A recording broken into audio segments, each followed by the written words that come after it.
And I'm so grateful that when I was a senior in high school, a retired missionary said something to me and said, Jim, what are you going to do with your life that's going to matter for eternity? And that messed with me because my ambition was stuff. And I had friends that were in the same youth group that I was, and they went off and they'd made a lot of money. They got great retirements waiting for them. But I got to tell you, I don't regret a minute of saying no to stuff and following God and going to a little Bible school in Santa Cruz and having God change my heart. I have some of the greatest friends.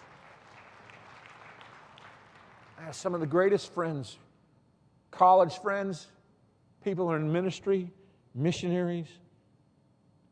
And then my wife reminded me of this last night. We were going through the chapel area. And she said, right here, on December 25th, Sunday night, 1982, is where my husband proposed to me. And I got to be honest with you, I'm tearing up right now, and I apologize for that, but the gift that God gave me with my wife, man. I mean, guys, there's hope for you.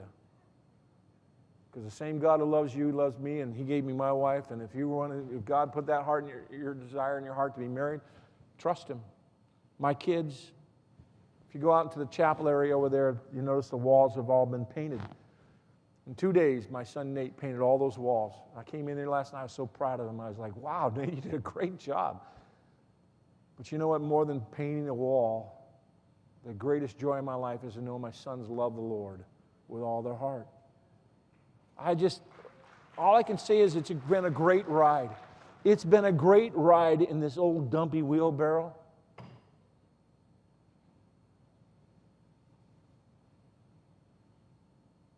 I just want to say to all of you who are standing on the cliff, deciding whether or not you want to get in and take the ride, to get into full devotion to God, the first thing I want to say to you is if you're hanging back because of fear, I understand. I understand that. I've faced fear many times. It's scary honoring God. I wish I could say that I never have any fear any longer, but I just remind myself, get in, Jim. You miss 100% of the shots you don't take. Why would I want to call myself a Christ follower and see myself standing for a terrible experience, standing before Christ someday, having gone to the grave without ever really peering over the edge and enjoying the ride with full trust? Instead, I'm saying, Lord, I'm hanging it all on you. All on you. Any of you who want to stand before God and say, but I never really got in, I never really trusted, I never really did the adventure because I was chicken. Don't do that. Trust Him. When I was graduating from high school, somebody gave me a devotional book. I hate to admit this, but I was looking for money. Gave me a devotional book, and on the inside they wrote Proverbs 3. Trust in the Lord with all your heart. Lean not on your own understanding. In all your ways acknowledge Him, and He will make your path straight. It was the best gift I've ever been given, other than somebody saying, I'm praying for you, Jim. So I'm just challenging you today. What is it that God wants you to do? What is it that He wants you to let go of? He wants you to get in for the adventure. For some of you, it's going to mean taking a financial risk. Start tithing, start giving, and see what God does. Others of you, it's going to step up and to do something for the poor. Others, it's going to involve serving in some capacity of the church that will help you grow.